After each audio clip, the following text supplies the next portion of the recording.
And welcome back. Continuing the disassembly of our 6.4 Hemi and our 2500. In the last video, we were debating what part we were going to take off next, and I was maybe thinking it would be the cylinder heads, but I'm going to go ahead and just tackle the water pump next. That seems to be a pretty straightforward piece to remove. What I'm doing here is this is going to be the replacement water pump since we have it available. I'm taking the tip from Scott Rods, and a link to his channel will be in the description below. And he got a pretty neat way of handling this. What we're doing is we're going to trace this replacement water pump out, and then as we take the bolts out of the old water pump, I'll stick it through the cardboard you see here, so that way we know what bolt went into each location. Because on his 5.7, when he removed the bolts, pretty much all of them were various sizes, or I should say not various sizes, but various lengths. So this will allow us to keep track of what bolts are going to go into what spots. So as you can see here, this replacement water pump, which is a factory Chrysler replacement, did come with a new sensor here. Now the thermostat housing also has a sensor in it as well, and the sensor in the thermostat housing does affect the temperature gauge on the dash.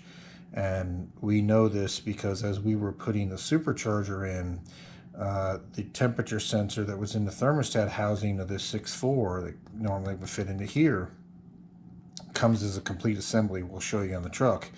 The wiring got bent over and caused a connection problem and caused the temperature readout on the dash to basically peg out.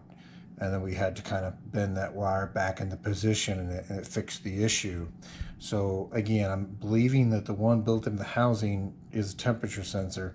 This one looks to be a temperature sensor as well. Not quite sure why there would be two of them. Maybe this one just drives the information on the dash, and this one's actually used by the ECU. Not entirely sure, but if you do know, put a link in the if you can, drop a comment in the comment box below, and help spread the wealth of knowledge. We're gonna come back over here to our truck, which you've seen a few times, and let me grab a light here. So again, we're going to be tackling what you see there, that's obviously the current installed old water pump. You've seen in quite a few videos now. Now that since we do have a replacement one to go off of, it'll help us identify which bolts need to be taken out, which ones don't. Now, interesting enough, on the replacement water pump, this center pipe didn't come with it. So it looks like we may have to, or not may, but it looks like we'll have to, get this center aluminum pipe out of here and transplant it over to our new part. This sensor, as we saw, it came with a new one, so we'll just have to disconnect that electrical connection here, this is your thermostat housing. This piece is all one piece to include a thermostat.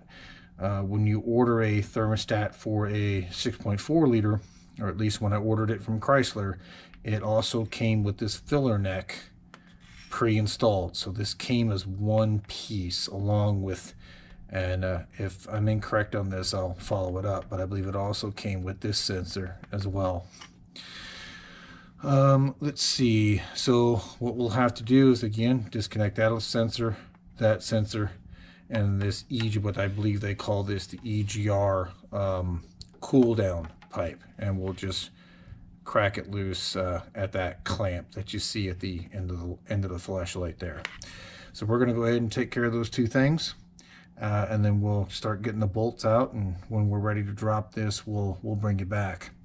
Now, in prep for doing this, you'll see this at the bottom of it.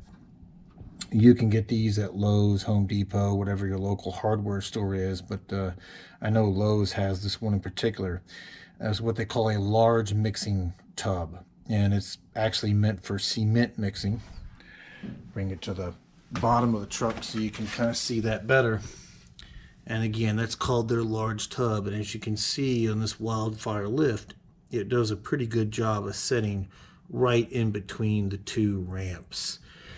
So that gives us a much wider pickup area in case we lose antifreeze. Obviously, we're going to crack this water pump loose, so we're going to spill more antifreeze and then eventually when we get around to taking these cylinder heads off, we'll flip this tray around the other direction, and also just to help catch the fluid from breaking these cylinder heads loose.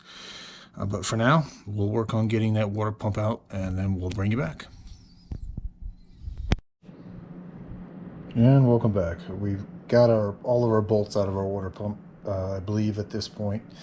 I believe there's 1, 2, 3, 4, 5, 6, 7, 8, 9, 10, 11, 12. There are 12 of these bolts. Let's try that again. 1, 2, 3, 4, 5, 6, 7, 8, 9, 10. Yep, looks like 12. They were all 13 millimeter. As you can see, they're all a lot of them are various sizes. So they were just pushed through the cardboard in roughly the corresponding location in which they were removed from the old pump. Now, the one here at the top that has this bracket on it, you'll need a 13 millimeter deep well to get that one off. A standard 13 millimeter shallow well was good for the rest of them, with the exception of one. Why? I don't have a reason for you. This one right here, this is a 15, and you'll need a 15 millimeter deep well to get this one off. So everything's either the 13 shallow or 13 deep for this one, and this one's a 15 millimeter deep. I don't know, I'm not sure if that had a reason that had to be 15, or somebody's just playing games, who knows. That 15 millimeter went right there. So there's your sensor. This is one of the ports that we took off earlier. I believe this one goes to the overflow or the coolant bottle, if I remember correctly. But again, right below this port and this sensor here, that's where that 15 deep well that you're going to need was at. We've got our electrical disconnected, as you can see from here and here. I believe we have all our bolts at this point. Now, this EGR coolant tube is being a bear. This bolt here, by the way, is a 10 millimeter, sits on top. You can see that whoever put this together at the factory, when they put this together, they must have assembled this tube first. So this clamp is, as you can see, on the bottom of this. So I can't get a pair of pliers or anything on here to squeeze this together and pull this back and separate it where the instructions say to. I tried pulling the other clamp down, which I can get to move, that goes into the passages for the EGR to cool the EGR down. But that hose is, as you can imagine, that hose is just kind of stuck in place like most do, because they do get heat cycles, and I don't want to damage that fitting that goes into that assembly.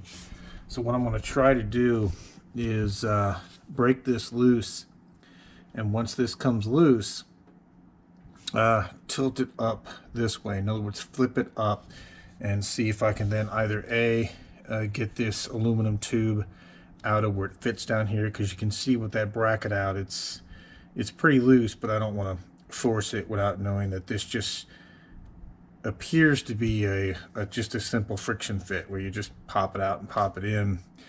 But I don't want to do that unless I know that for sure. So my plan is to take this assembly, flip it up like you're flipping the page up, and see if that will then allow me to get to this clamp underneath here, push this back, and then separate it at this union here that the instructions want you to do it at. So I'm just kind of looking over this water pump, and it looks like we've got all the bolts out. I'm going to go get a rubber mallet, give this a couple of taps, and see if we can get this to break free. Let me go get a mallet and I'll bring you back. So, yep, matter of fact, that was it. It did crack loose, and you can see that, you know, more coolant is now draining out of the block. So it was a good thing we had our larger catch pan down there. All it took was a couple of soft taps with a rubber mallet.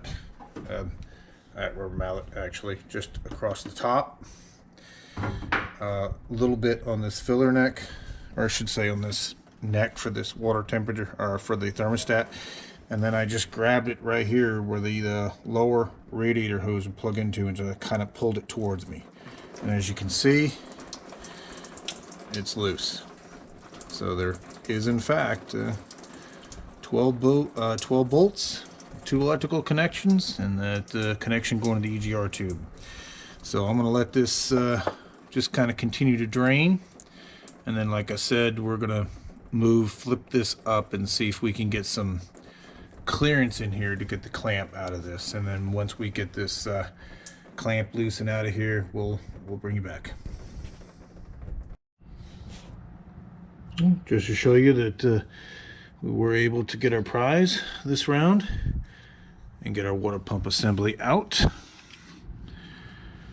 You can see here, now getting this EGR coolant tube out was a pain in the rear to get that to come off.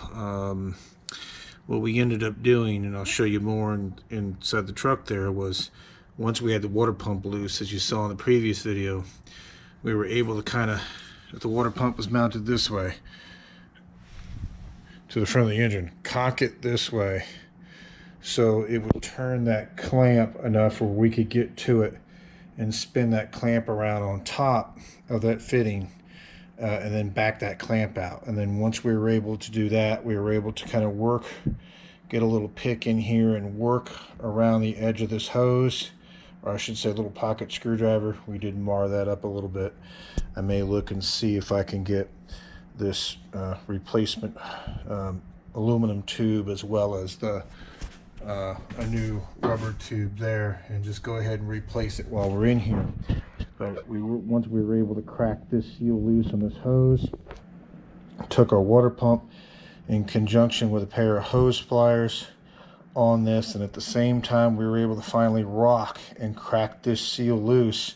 So we're rocking the hose back and forth at the same time we're kind of tugging forward on this a little bit. We were finally able to get that to free up.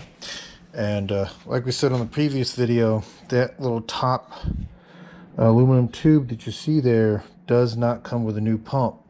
So like I said, I'll see what it takes to get that one out of there.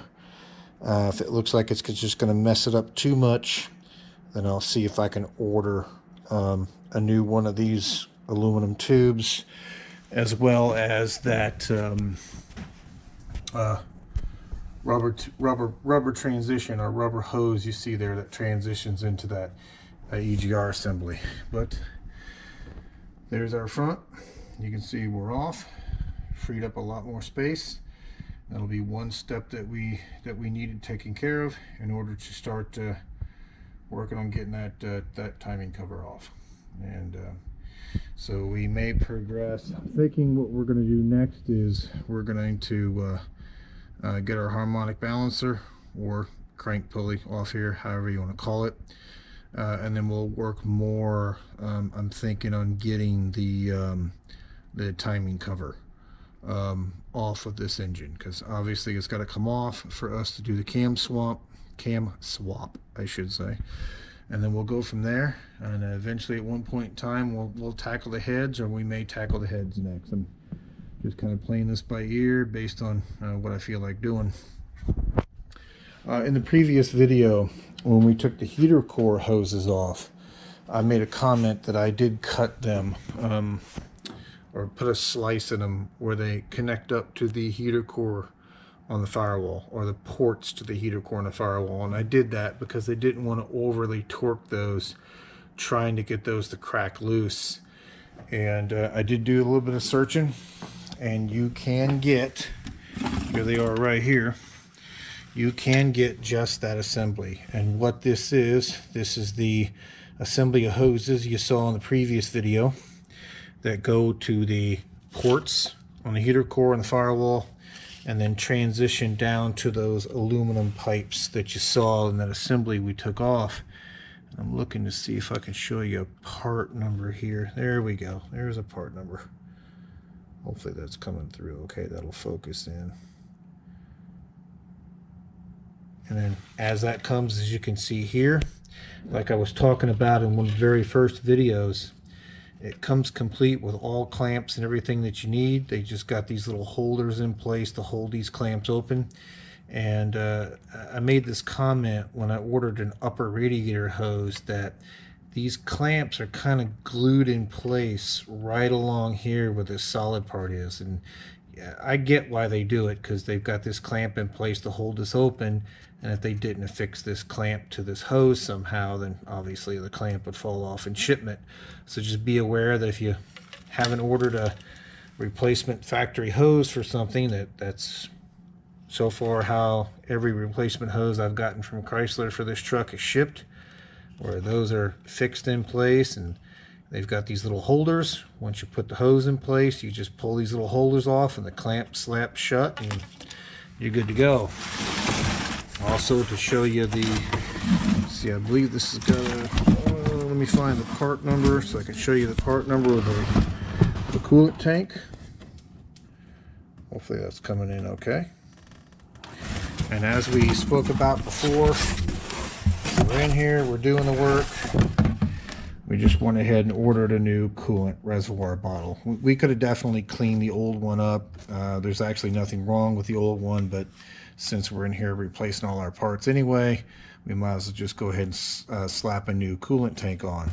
And as we talked about in the previous video, the reason why we're replacing a lot of these parts that were in there that we could very easily reuse,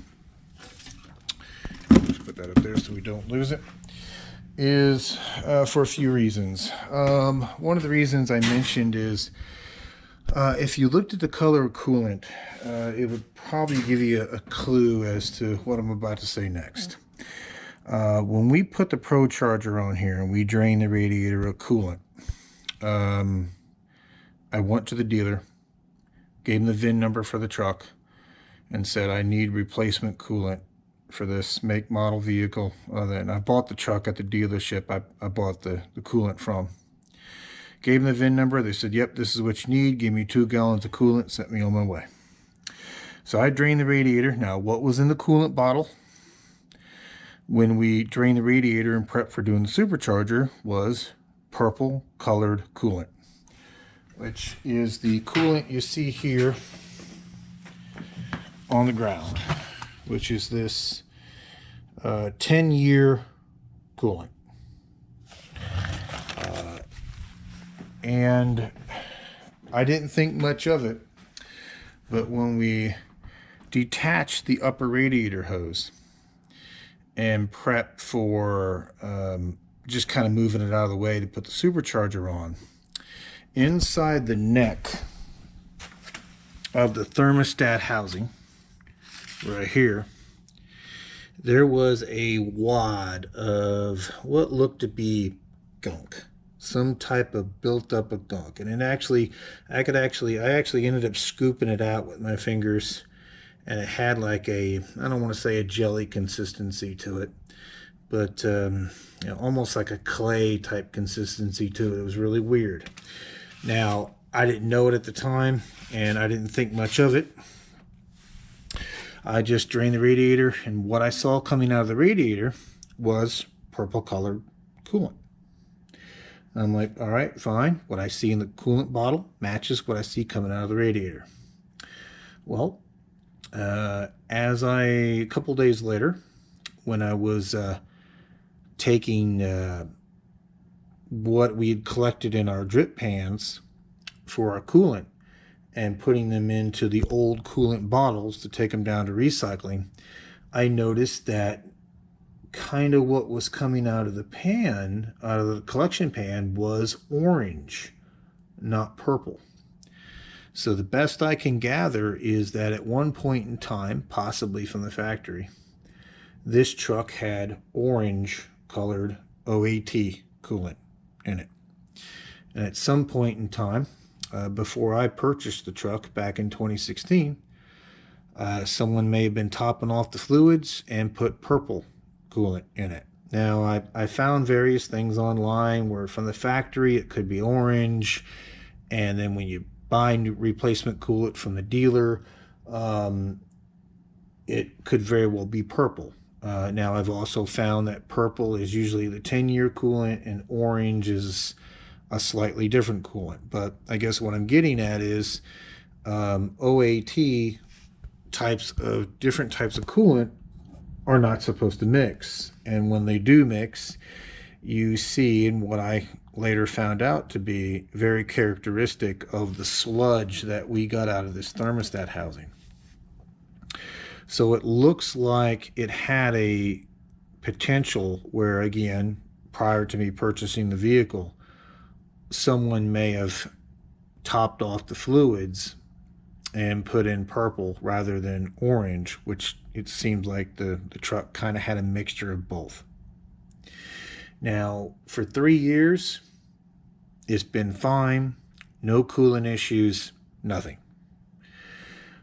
So as I'm taking things apart, what I am looking for is pipes that may be clogged or have more of this gunk built into it. Now, thankfully, I've only run across very, very little of it. I haven't run across huge hunks of stuff where anything is congealed. But the old coolant bottle, and I'll show it to you here in a short, has some of that sludge in it. Not a lot, but it is there. So that is one of the reasons why we opted just to go ahead and replace the coolant bottle, and why we're replacing a lot of these hoses and items that we're taking off. It's just to help flush the system and get out any remnants of coolant that may have mixed. Now, one thing that we will do is that we'll take the hoses that we have, we'll put them on the heater core, and we'll run some distilled water through the heater core before we put everything together, just to kind of flush it out. Now, the block so far looks okay. You can see the coolant passages here. You know, they're nice in purple color, and there is no intermix. It doesn't look like it does down there in the drip pan, where if you notice in the drip pan in the earlier videos when you looked at the bucket, it is kind of a mixture of colors. It's not exactly purple. It looks more purplish orange.